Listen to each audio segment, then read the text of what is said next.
પૂર્વ વક્તાઓએ જે પણ વાતો કરી આપણા સમાજના હક અધિકારો જળ જંગલ જમીન વિશે ખૂબ સરસ.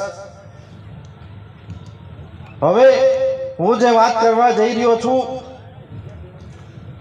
કે આપણે આ દેશના મૂળ માલિક આદિવાસી એટલે આપણે આ દેશના મૂળ માલિક. કેવા માલિક?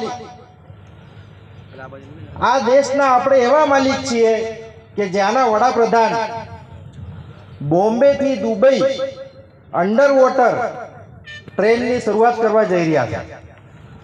એ દેશના આપણે મૂળ માલિક છીએ.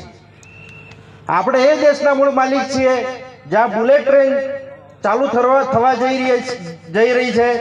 વંદે ભારત ટ્રેન શરૂ થઈ ગઈ છે, છતાં આપણો આદિવાસી એનો લાભ લઈ શકતો નથી.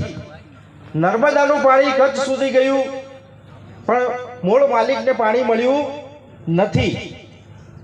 આપણે એ માલિક છીએ કે જ્યાં ગામે ગામ સરકારી હોસ્પિટલો છે પણ આપણી સારવાર ખાનગી હોસ્પિટલોમાં થાય છે.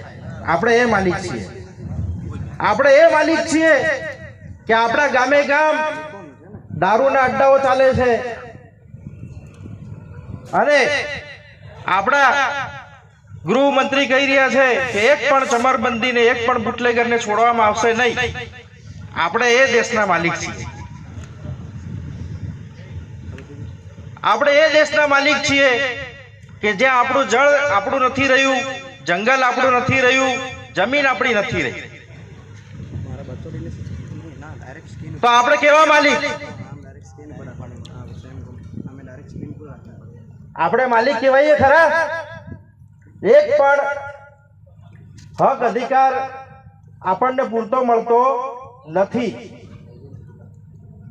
આપણા આદિવાસીઓ હક અધિકાર કોને સમજે છે કે જે 2 કિલો ખાંડ, 1 કિલો મીઠું, 1 લીટર તેલ મળે એને આપણે હક અધિકાર કહીએ.